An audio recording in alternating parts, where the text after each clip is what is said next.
Yeah, thanks, Peter. Good morning, everyone, and thank you for taking the time to join us. This is my first opportunity to address shareholders directly since taking on the role of Managing Director in July, and really looking forward to sharing how we're resetting Investigator's direction and positioning the company for growth. Because this is a webinar, I want it to be a conversation as much as an update. You should see a Q&A box on your screen, so please feel free to type in questions at any point as we go. I won't stop mid-flow, but I will come back to them at the end and aim to address as many as time allows. So I encourage you to be engaged, use that function as we move through the presentation. So just sharing a quick screen here. Before we start, quick disclaimer, fairly standard stuff. But to set the scene today for today's discussion, I put the main themes just up on the screen, and these will give you a pretty clear roadmap of where we're heading. First, I'll talk about the strategic realignment, why we've sharpened the focus on precious metals with silver right at the center.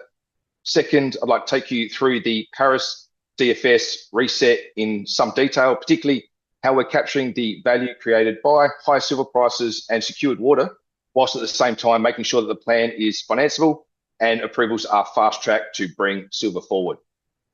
Third, we'll look at the exploration upside. Paris is the cornerstone, but we also control a 15-kilometre corridor with real district-scale potential. And I'll highlight our plans at Athena as the next priority within that corridor, along with some drilling at Kernamona to test some very strong gold-copper targets. Fourth, I'll touch on how we're streamlining the portfolio by divesting non-core assets so that capital and management time stays firmly aligned with our precious metal strategy. And just finally, I'll outline the news flow and catalysts that you can expect in the coming months ahead of the milestones that will drive value and keep the market engaged. So just first and foremost, I'd like to introduce myself properly. I'm a mining engineer with experience in the entire mining life cycle, from early exploration through feasibility, permitting, funding, development, and steady state operations all the way through to closure. But at my core, I am a mine builder, and that's why I'm here. I would not have accepted this role unless I believed that the Paris project could and should be built.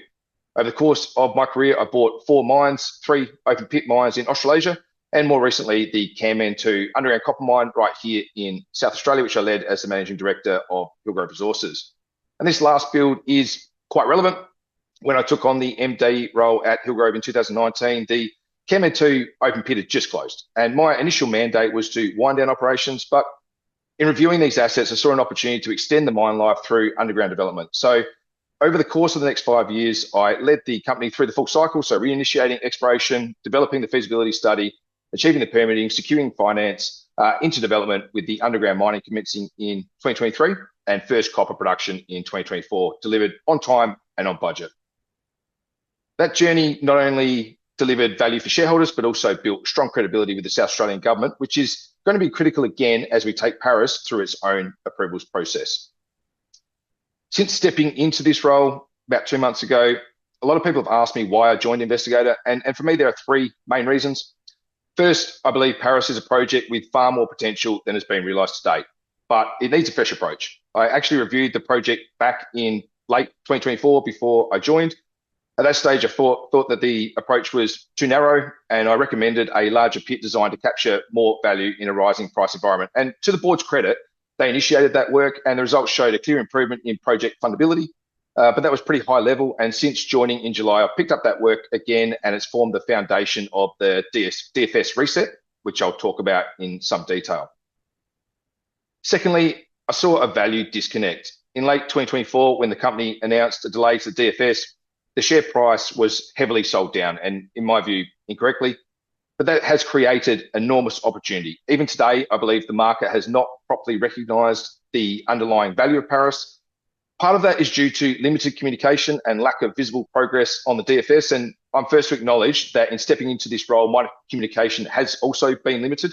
That's been quite deliberate. I have not wanted to make any promises until I properly reviewed the project. But now that that review is complete, I'm ready to move ahead very aggressively and ensure that shareholders are kept informed along the way. Just share another screen.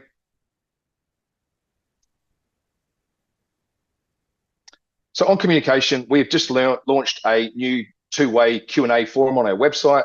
It's linked directly to all of our announcements, and I'll do my best to respond to everything that's posted there. So If you are chasing additional feedback and in particular truth, this is the place to go, far better than relying on speculation that flies around on things like Hot Copper and other forums. And of course, I'm always happy to take questions directly. On my phone number is on every announcement. In terms of outreach, next week we'll be on the road in Sydney and Melbourne to start educating institutions around Investigator and where we're currently up to. Our register is largely retail, which I highly value, but we'd all benefit enormously from more institutions joining our register, particularly as we seek to cornerstone the development funding for Paris. Third, I'm very bullish on silver. There are strong structural forces driving the demand that we've not seen before. As the world continues to decarbonise, silver is critical in solar, electrification, and new technologies. And this is increasingly being recognised. Only recently, the US government added silver to its critical minerals list. And historically, silver also outperforms gold. During the precious metal bull runs, these bull runs where silver tends to outperform gold, the silver tends to lag gold early, but as gold becomes relatively expensive, investors will turn to silver, providing strong forces that drive the price upwards. And the last gold run really kicked off in 2022 and is still going strong. And the silver has just started to move over the last sort of 8 months or so, up 30% this year alone. But it remains historically cheap, as we can see on the current screen now with the current gold-silver ratio. It's sitting around 86-1, which is well above the historic average. And this just really suggests that silver is undervalued and has a lot of price upside.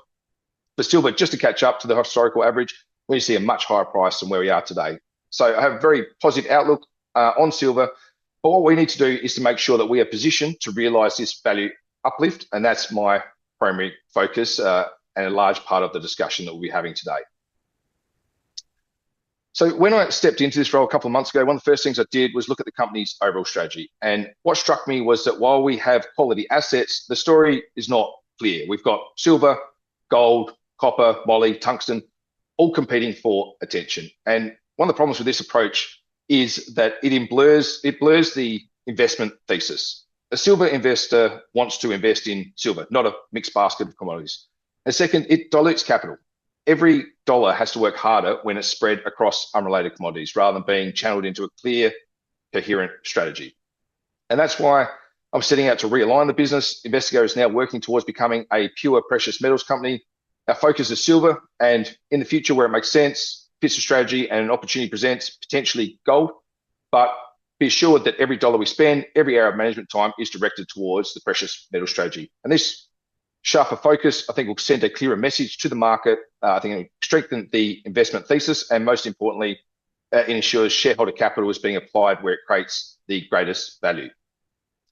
At the heart of this strategy is the Silver Project, Australia's highest grade undeveloped silver deposit and the cornerstone of our future. And which is why the first step that I took here was to really reset the definitive feasibility study to ensure that we capture the value and create a fundable plan. So I'll share another screen. Now, before I dive into the detail of the DFS reset, I just want to take a moment to remind everybody of what we actually have at Paris. Paris is one of the highest grade undeveloped silver projects anywhere in the world. So over 57 million ounces right here in South Australia. The 2021 pre-feed study showed we had strong economics with more than $480 million in free cash flow thrown off in the first few years, relatively short mine life. But the important part is that since this study, the silver price is up around 70%. Simply rerunning the PFS model at today's silver price adds over $650 million worth of value. And that's before we consider additional ounces that the higher price allows us to bring in to the mine plan. So here's what sets Paris apart. It's a tier one asset with potential for low cost, high margin production, located in South Australia, a great, safe, stable, mining friendly jurisdiction. We have district scale exploration upside right along the Paris corridor, which I'll speak to in more detail as we work through this today. And we're perfectly aligned with the green energy thematic, with silver critical to decarbonisation through electrification. And finally, we remain undervalued to our peers. And so this is the foundation that we're building on, and it's why the DFS reset is so important to unlock Paris's full value. So since joining, I've been very much focused on pulling apart the definitive feasibility study and testing the assumptions. And what I found is a study built on a set of assumptions that in some cases no longer apply and therefore don't reflect the opportunity that sits in front of us today. For a project of this caliber, it's really critical that the DFS is not just a technical document, but it's a living plan that captures the current market conditions, it secures financing support, and sets us up for successful development. And two changes in particular make it clear that the project direction had to be reset. The first is very obvious, it's the silver price. For the majority of the original study work, silver traded in the $20 to $25 US range. Today, it's sitting over $41 US. And that's not a minor fluctuation. It's a real structural shift. At these levels, Paris has the potential to deliver vastly more value than was contemplated in the earlier plans, and also means that ounces sitting just outside of the original pit design, which were marginal at lower prices, now move firmly into the money. We can't afford to ignore that, so I've recut the plan to capture these ounces to maximize the exposure to the current and, look, in my view, a strengthening silver price environment. And this is about making sure that every ton we mine delivers maximum value to shareholders. And the second transformational change is the confirmation of the Hector Paleo Channel as a long-term water supply. Previously, water was a significant risk to the Paris development, and without secure source, the project carried uncertainty that would weigh heavily on permitting and financing. But that uncertainty is now removed, and the Hector Paleo Channel provides a reliable long-term supply that comes with the ability to rethink particularly how we manage tailings. So now, instead of a capital and energy-intensive dry stack facility, we can move towards a conventional wet tails facility, which not only lowers the upfront and operating costs, but simplifies the flow sheet, reduces power demand, and strengthens the project's bankability. So taken together, these two shifts, the materially higher silver price as well as the elimination of the water risk, are game changers. They fundamentally alter the value proposition of Paris, and they allow us to expand the pit, reconfigure the plant, streamline costs, and most importantly, ensure the project is financeable. So this reset is not about delay, it's about ensuring we deliver a plan that captures the upside of a stronger silver market and leverages the secured water supply to simplify design and ultimately accelerates the path to first silver production. Just to make it real, I just want to walk through some of the examples of how these changes are reshaping the project, just starting with the pit design that you can see on the screen. If you look at the two pit designs, the pink is the pre-feas mine design, and the grey is what I'm now contemplating. So you can see that the pit is now expanded some 155 metres down towards the west, and it's about 30 metres deeper, capturing more ounces to sell into this stronger price environment. Because the pit has grown well beyond the areas we had previously had geotechnical coverage, we've actually been drilling at Paris over this past month to collect data. The drill rig's just finishing up at the moment. And this work's essential. It's going to tell us how it will let us properly design the pit slopes for the larger pit. But importantly, it's also testing some conservative slope stability assumptions that were made previously just in the absence of drilling, particularly the exact point where the rock changes from soft to hard and enables the pit to become a bit steeper. The intent here is to demonstrate that steeper pit wall slopes can be adopted, which would reduce the strip ratio, lower the waste movement, and deliver material cost savings. Importantly, even with the larger pit, we're still taking the staged design approach that was used in the PFS, involving a smaller starter pit to bring silver revenues forward and then cutbacks to reach the ultimate shell. And this means we can just bring more ounces in without changing the upfront capital outlay. Next, I just want to walk through the processing plant. On the screen, you can see close to the original flow sheet design. What I want to do here is just walk through some of the few of the changes that we're working on, not all of them, but they'll give you a bit of a sense for how much value we're aiming to unlock by stripping this plant back to its bare essentials. So firstly, in the crushing circuit, in the original design, there was a 3-stage fixed crushing plant. We've taken that down to a single stage already, which is what's shown on the screen. We're now working on also moving away from a large fixed install, which requires really expensive civil works like wind walls and quite a lot of concrete, and instead looking at a prefabricated skid-mounted crusher. And this is increasingly what the smaller, more agile end of the industry is doing to cut both install time as well as cost. The skid-mounted plants can be installed a lot faster. They require a lot less concrete, a lot less steel. They strip out millions in capex. And at the end of the mine life, rather than having to rehabilitate large areas of concrete and infrastructure, you can literally pick up the crusher and sell it into a very active second-hand market. And that reduces the rehabilitation liability, the environmental bonding, and it makes permitting easier because we're not committing to major permanent structures. Again, not all of this is locked down, but it's the direction we're working on because it's about delivering the same throughput with less capital, less time, more flexibility. Moving along, the flow sheet, coarse ore bin. This is what's being included in the original design. These are costly and quite large, and they're generally only used in plants that are close to large populated areas or in very large operations. And they come with quite a lot of complexity. They're expensive to build. They create a really large single point load that has to be engineered, adds a lot of concrete, a lot of steel, and install cost. And they can also create a lot of operational headaches with segregation flow problems if they're not designed perfectly. At Paris, I don't think we need it. Instead, what we're working towards is a very simple coarse ore stockpile, either rehandled by loaders into a horizontal hopper or a feeder apron feeding a tunnel conveyor. Both perform the same function as the bin, basically acting as a buffer between the crusher and the mill, but at far lower cost and complexity. But there are other benefits too. Without a big permanent bin, the environmental bond is lower because there's less infrastructure to rehabilitate at the end of the mine life. So that in turn just makes permitting easier because we're not committing to that large permanent structure. So it's leaner, cheaper, simpler, but still does the job. Next part of the plant is really tailings, filtration, and detox. This is one of the most significant improvements in the reset, is really replacing the dry stack tails concept with a conventional wet tailings storage facility. So this is enabled by the confirmation that the Hector Paleo water supply is going to be able to provide long-term supply. It's a real step change because it strips out both filtration and much of the detox. So filtration shown here, detox is this second red square. And so instead of having now to treat the entire tailings in stream before filtration, the detoxification can now occur at the TSF discharge itself, basically at the spigots. And that means we end up with a lot smaller circuits, less infrastructure, and less reagent demand. The TSF itself also provides natural attenuation through high pond residence time, sunlight, aeration, microbioactivity, which all help break down the cyanide further. So the detox system only needs to achieve moderate levels of cyanide at discharge rather than ultra low levels at the full plant flow. So much simpler, lower capital, lower operational cost flow sheet. There are also major cost savings from an operational point of view by moving from dry to wet tails. Dry stack tailings requires rehandle of every ton. So all the tons get produced over here. More than 10 million tons in Paris's case to be transported by truck and then stacked mechanically, usually by front end loader. With a wet TSF, the tailings are simply pumped as a slurry straight to the tailing storage. And that removes an enormous amount of rehandle, equipment, fuel, labor cost with a far simpler and more efficient outcome. Now, the flip side of this is that we're now designing a wet tails storage facility.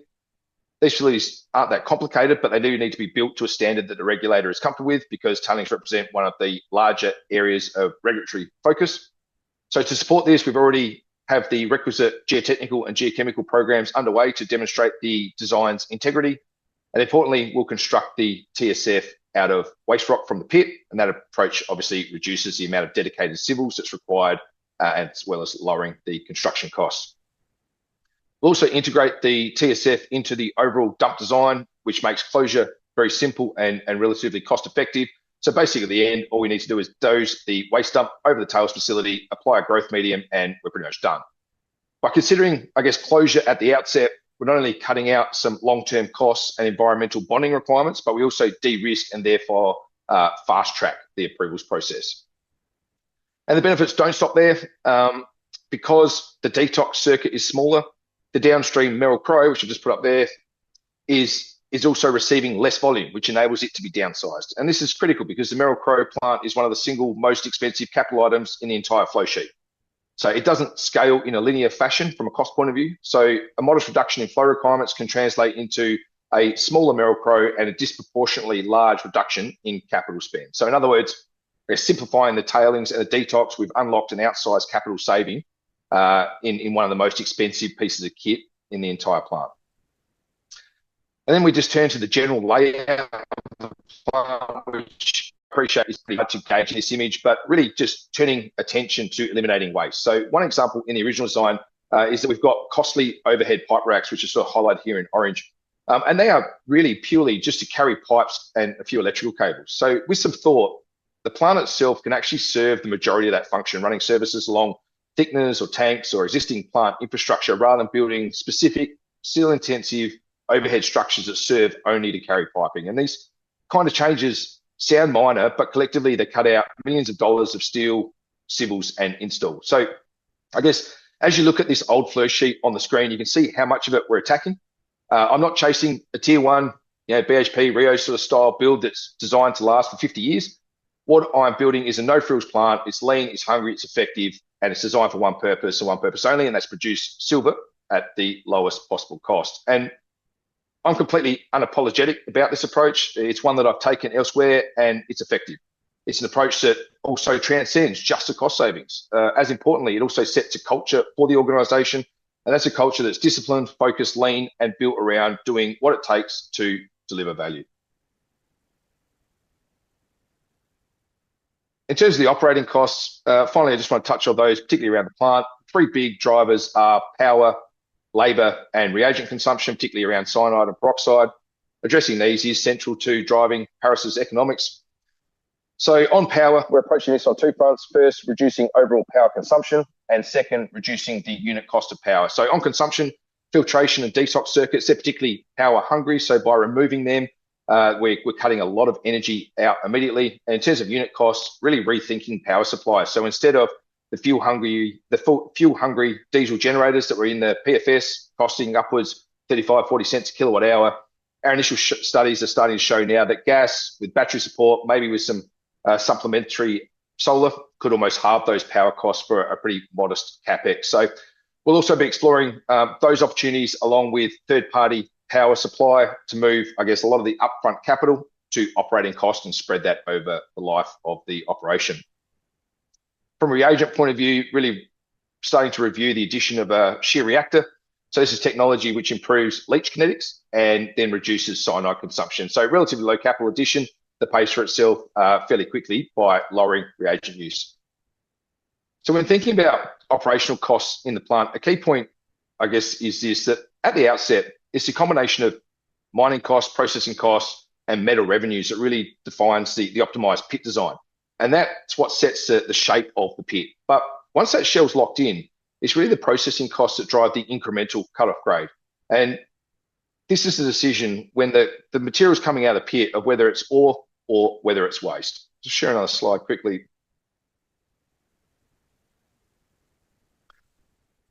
So by bringing down the operational costs in the plant, the incremental cut-off grade falls. And at Paris, we've got a really steep grade tonnage curve right around that cut-off.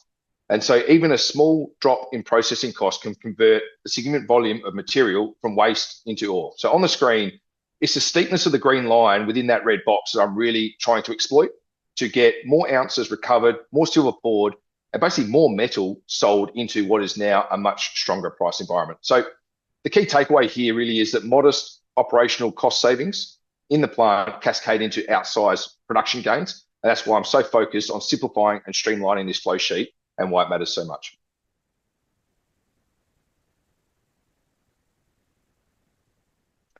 So once we lock down the revised flow sheet and pit design at a pretty high level, the next step really is then to right-size the operation. So I'm really starting to look at all scenarios between 1 and 2 million tonnes per annum to determine what throughput provides the most financeable plan.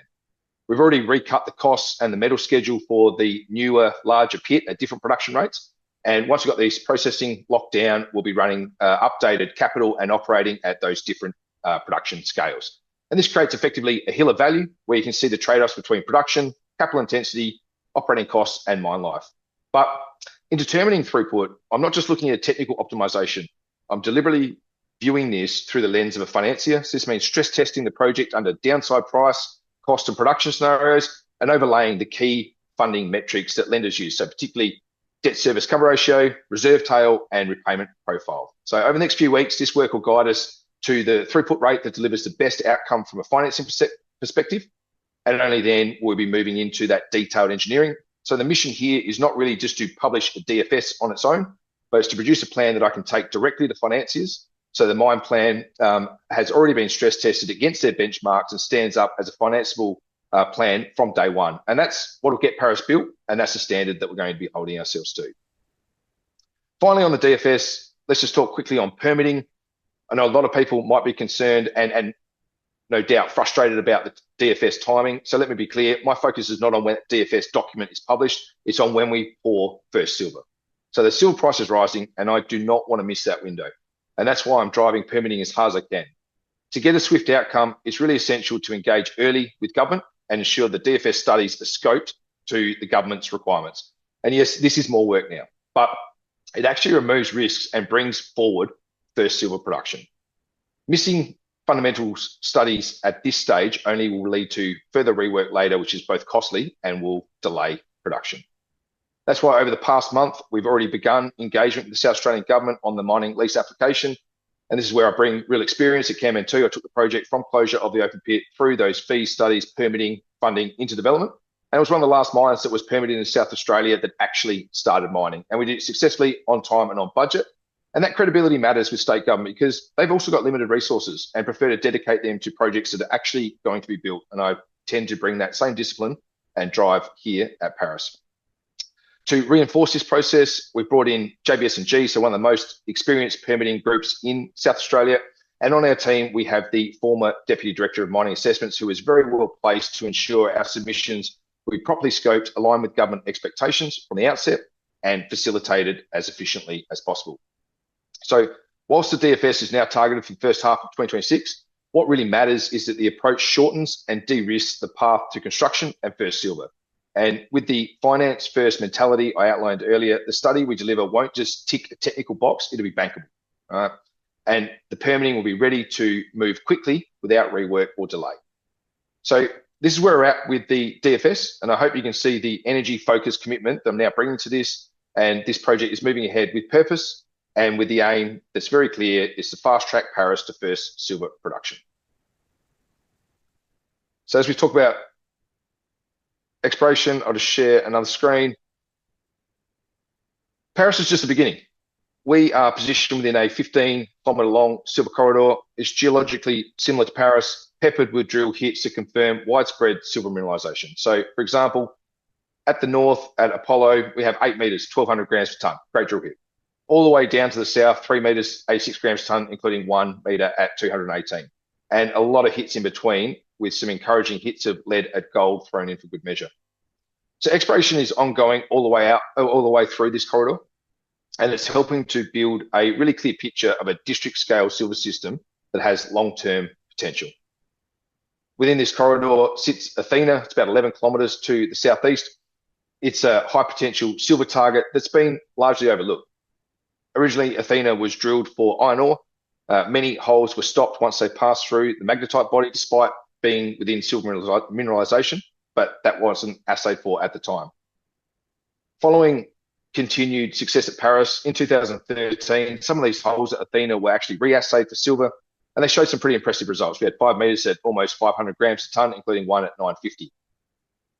But there wasn't really any follow-up. So years later, this ground was picked up by a private company, and earlier this year, we secured Athena through an earn-in agreement. Now, the first thing we did after that earn-in was executed was to begin to work through some of the historic data. And in July, we reported that we found additional intercepts that had never been released, including 7 metres at 111 grams per tonne.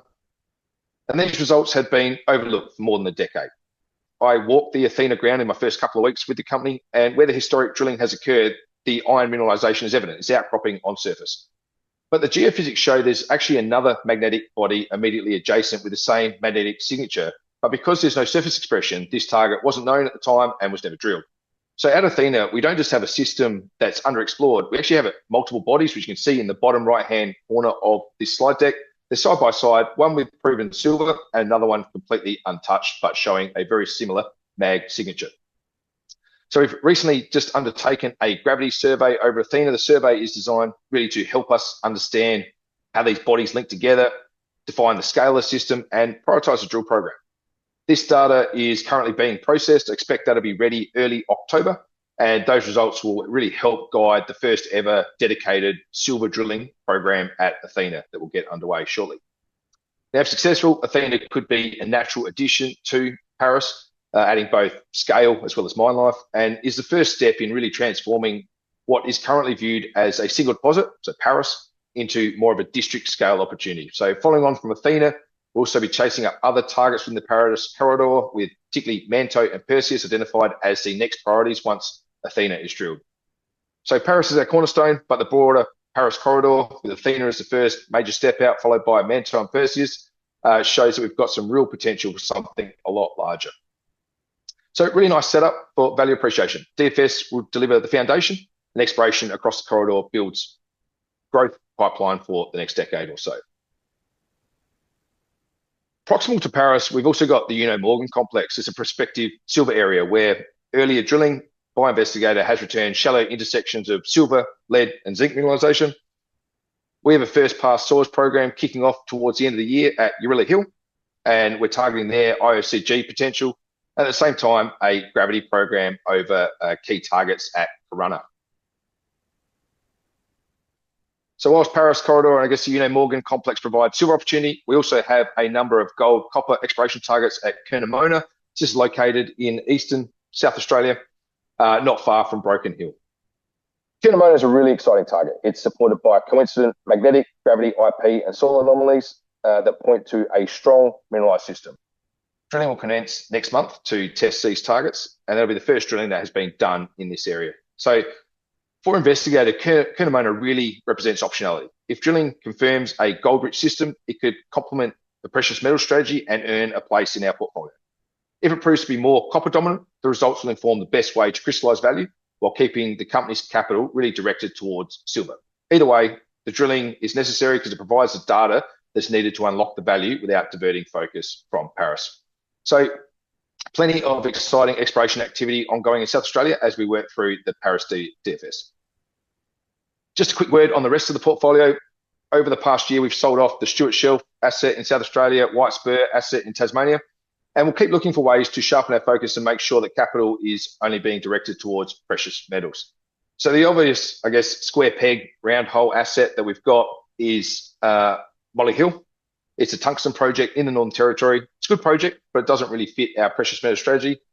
That said, it does have value, and the board is considering a range of options to make sure that value is realised for shareholders without pulling capital away from our precious metals focus. So let me just finish by giving you a sense of the news flow that you can expect over the rest of this year and into early 2026. On Paris, we're providing regular updates as we hit milestones, not just waiting for the end of the DFS. So this will be things like pit design updates once the current geotech results come through, progress on simplifying the flow sheet, which I went through, throughput trade-off study we discussed as we refine the mine plan through a financing lens, and really working on the infrastructure, in particular, some of those power-related solutions. On the permitting side, be keeping you posted as we move through the mine lease application process with the South Australian government. And as I've highlighted, there's a really exciting stream of exploration news. First up, we have Athena gravity surveys coming next month, and right after that, we'll design the drill program so we can get that underway. Next door, we have the early stage exploration works at Morgan complex with the Urilla Hill soil program, as well as the Corunna geophysical survey.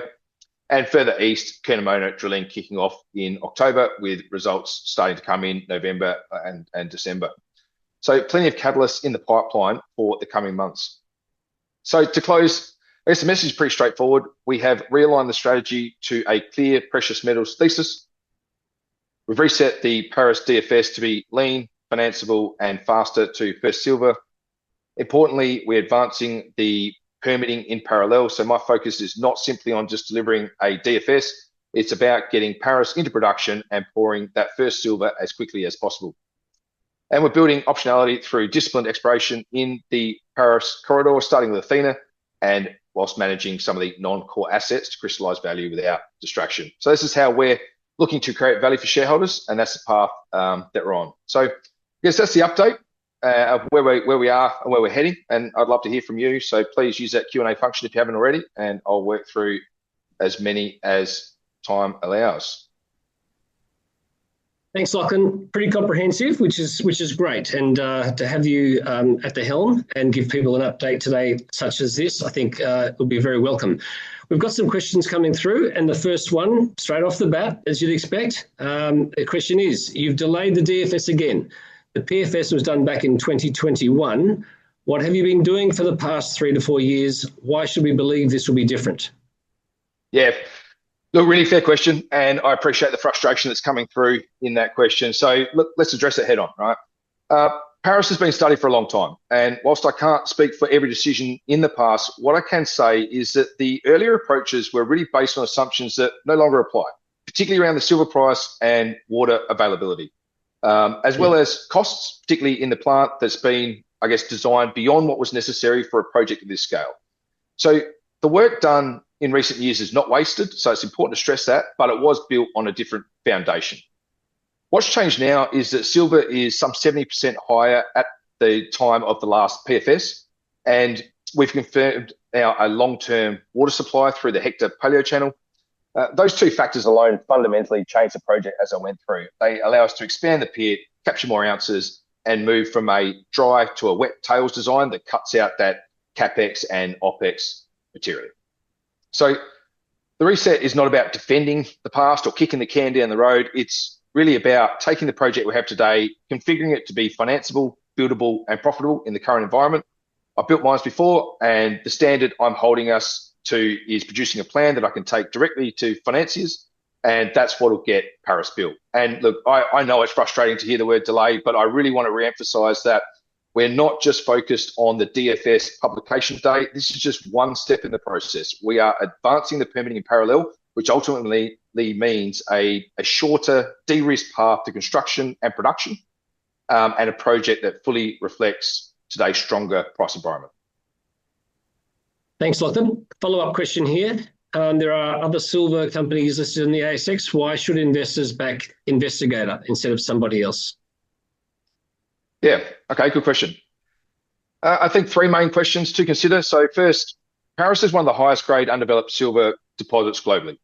And importantly, it's a genuine silver asset. So most other silver explorers on the ASX are not, in fact, silver explorers. They promote silver equivalent because the silver price is heating up, but their primary product is usually lead or zinc with a small silver byproduct. Paris's value is actually driven by silver itself. And that means when the silver price runs, Paris captures the full upside, whereas some other explorers or mines will only capture the small portion that is silver, but most of the revenue will come from their primary commodity like lead or zinc. Now, both of those prices are flat or down this year. Second, we're in South Australia, so stable mining-friendly jurisdiction. We've already got credibility with government from past mine builds. And I think finally, we control a district-scale silver system, the Paris Silver Corridor, and that gives us huge growth potential well beyond the current Paris mine plan. So I think when you combine that with a finance-first DFS reset and a team that's built mines before, you get a project that's not only technically sound, but also positioned to be funded and delivered. Thanks, Lachlan. And the question here on everybody's lips, what are your thoughts on the silver price outlook? We've had this great structural breakthrough when you've joined the company. It's great timing. So your thoughts on silver from here? Yeah, look, the timing is good.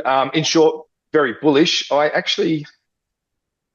2 seconds. I actually have some slides from presentation deck I gave in Noosa that might just assist in me explaining that a little bit better. So look, we all know, right, in times of global uncertainty, investors turn to gold as a store of value. But I guess what is less understood is that silver outperforms gold when the precious metal markets run.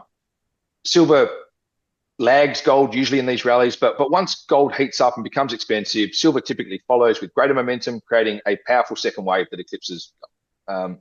So on the screen, if we look at the last couple of major bull runs, 1970s, gold went from $35 an ounce to $850, 24 bagger. Yeah, huge. But silver over that same period was up 35x. In 1999 to 2011, gold quadrupled. Same period, silver was up tenfold.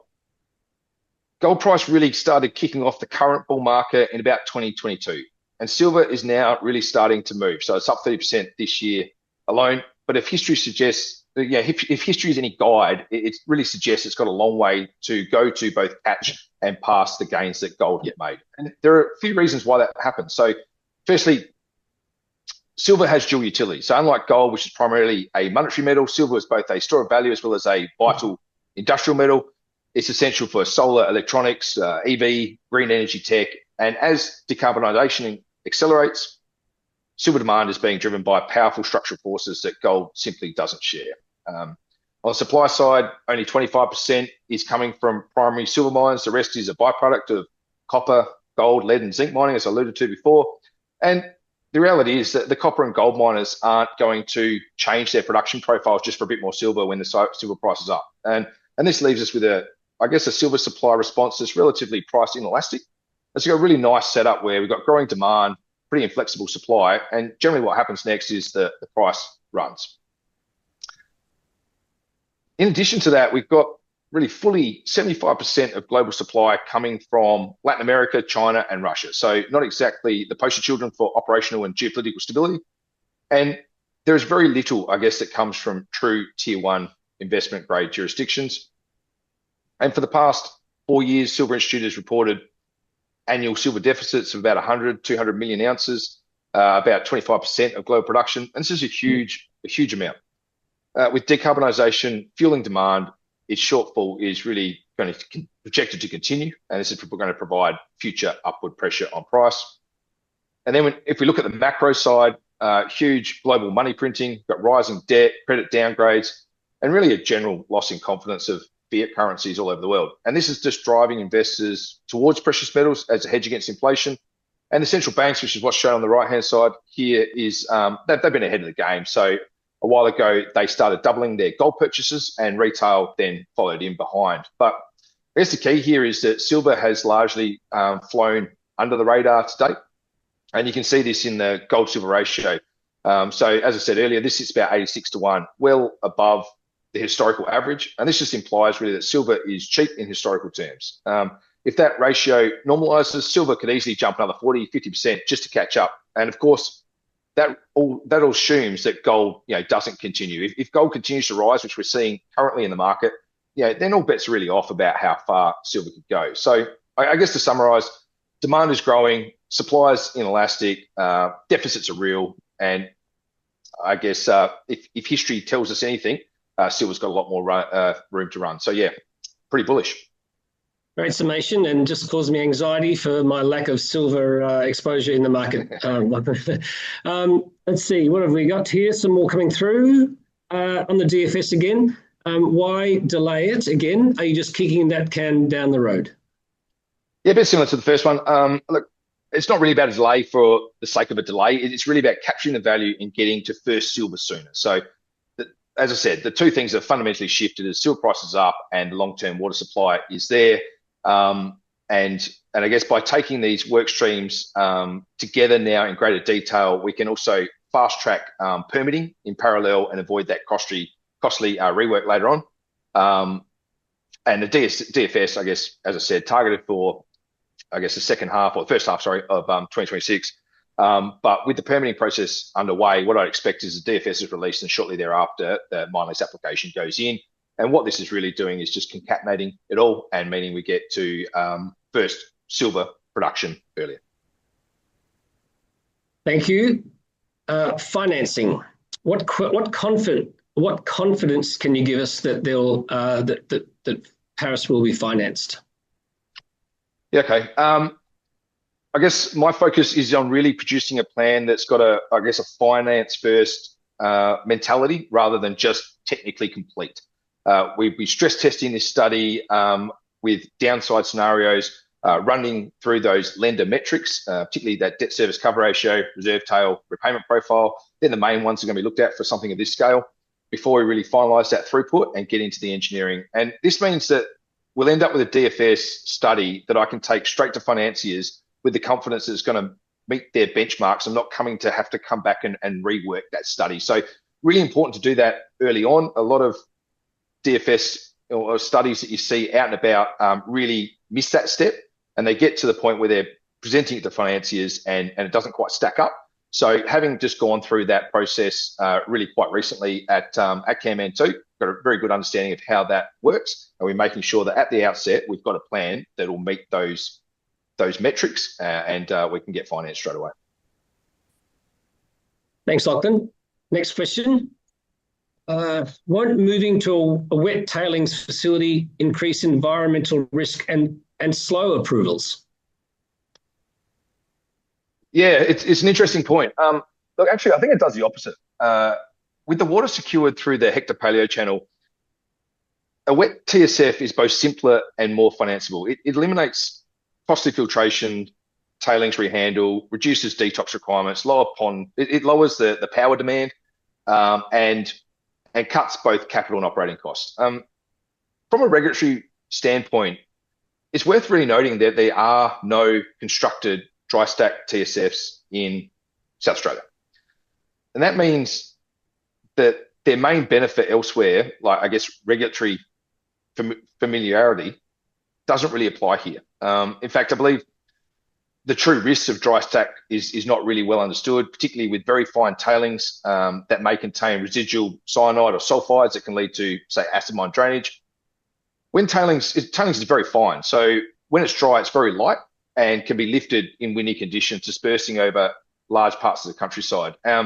So generally, when you're running a wet tailings dam, the mission is always to prevent the tailings from completely drying out and allowing that dust lift. But in a dry stack tails, that's exactly what's happening all of the time.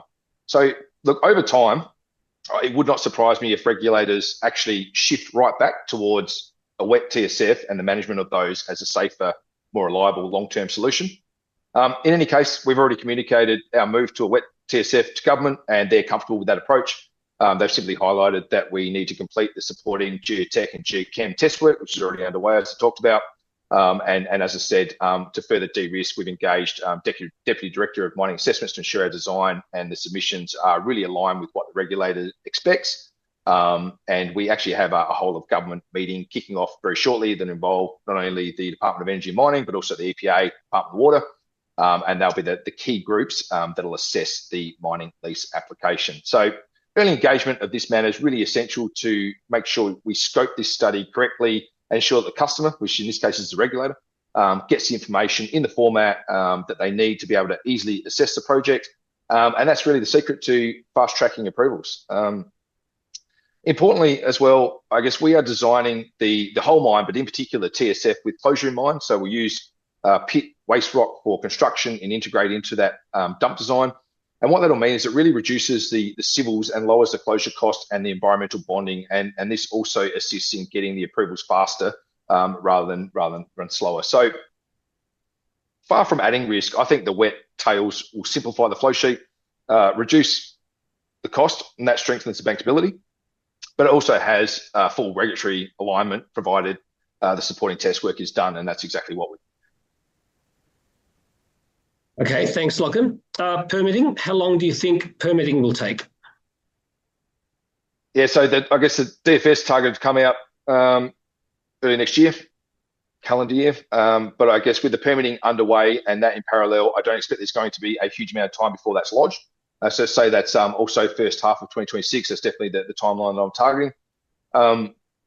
I would expect around 12 months for that process, but it is a regulatory process, and this is why it's really important to engage early and make sure that it's been adequately scoped. Where the delays occur is where you either lose cadence, so you lose that engagement with the regulator, or you get distracted and go off drilling something, or not really just keeping focused on that mine lease application, or if it's been inadequately scoped. So really putting a lot of effort in this front end to make sure we get it scoped appropriately and we get that going. Now, immediately following the mine lease application is called a PEPR. So this is a Program for Environmental Protection and Rehabilitation. It's essentially the environmental permit. So if you think about the mining lease application as a mining permit, the next part is environmental permit. So we'll kick this off whilst the mine lease application is progressing, and these two will run basically in sequence rather than back to back. And that's why I guess a lot of the studies that I've recently commissioned have been structured to serve multi-purpose. They're not only feeding into the DFS, they'll feed into the MLA, but they'll also feed into the PEPR, so the mining permit as well as the environmental permit. And this just reduces the amount of rework that has to be done later on. And the final piece is native title mining agreement. So we already have a great understanding of the songlines, important heritage sites, and we've been designing the project layout with these in mind. From here, I expect the process will be commercial negotiation to ensure traditional owners benefit fairly from hosting a mine within their lands. So whilst permitting is never quick, by engaging early, structuring the studies the right way, we're really de-risking this process and setting up to move pretty swiftly through the DFS once it's finalised. Lachlan, how much capital will Paris need, and how do you plan to fund this? Still finalising this with the reset. I would expect to see something similar to the previous study. So it's going to be a leaner capital profile than the previous study, but there has been price inflation. So really, I think my expectation is that they will largely cancel each other out. In terms of funding, I guess it'd be a mix of debt and equity. Our job is to structure it so that equity dilution is minimised.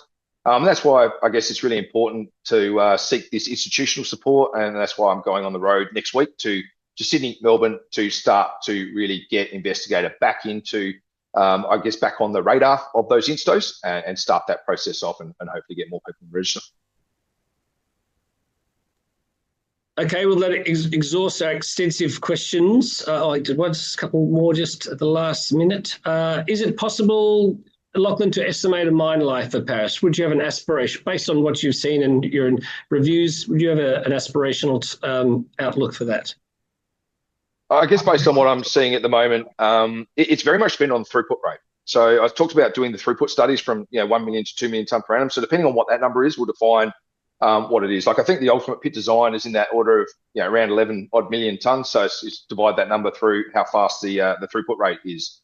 Gut feel is probably around about 1.5 million tonne per annum, and that's mainly because that delivers about a 7 to 8 year mine life, and that's substantially easier to fund in terms of balancing out the reserve tail on one end and pulling against that is generally the debt service cover ratio. Those two things pull against each other. And so 7 year mine life enables you to spread those repayments out, manage the debt service cover ratio while still providing, generally what a financier would like to see is 25-30% reserve tail after their repayments are fully completed. So that's the key balance. And I think that's probably what will ultimately drive the value will be around those key funding metrics. And hence the reason we're running that Hiller value study with the different production profiles now to make sure that when we build this and we run forward with a future, cash flow that comes out at the end of this and present that to financiers, they're sitting there going, yeah, this will make sense. Well, and finally, just combining a little bit of the CapEx and funding question, what progress has been made on debt and equity funding? Is it perhaps it's too early to talk about that yet? And with CapEx, given the change in silver prices, do you see that will have a change in your estimation costs differing from the PFS? What the silver price does is it enables us to really consider the cutoff grade, as I spoke about. So it may mean that we're actually bringing in more material but a slightly lower grade into the mine plan, which will then change, the all-in sustaining cost from a unit cost point of view. In terms of capital, it's very much around attacking this flow sheet because that's where the majority of the capital sits. As I said, the mine, although it's bigger, we'll still manage that through a starter pit, then going to a stage development to the mine life. So I don't expect the pre-strip capital to really move too much.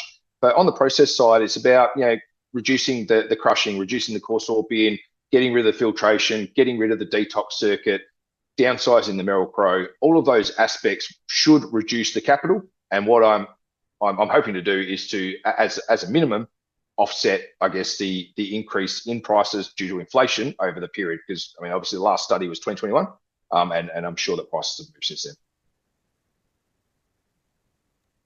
Lachlan, I think shareholders are pretty happy. You've covered off pretty comprehensive a lot of the areas for the Paris Silver Project and Investigator Resources and the strategy going forward. So thank you for your presentation here today. Thank you for everybody who's joined us. If there are any other further questions, and there were some great ones today, please email them in to peter@nwrcommunications.com.au, and I'll see that Lachlan gets them and he can reply to you. We've got Investor Hub within the platform now, so that's an area where Lachlan can directly engage with shareholder questions, and we'll be making sure more videos are going through there too. So thank you for your attention today. Thank you, Lachlan, for your presentation, and we'll look forward to seeing you again soon. Yeah, thanks everybody. Appreciate your time, and thanks Peter for setting it up.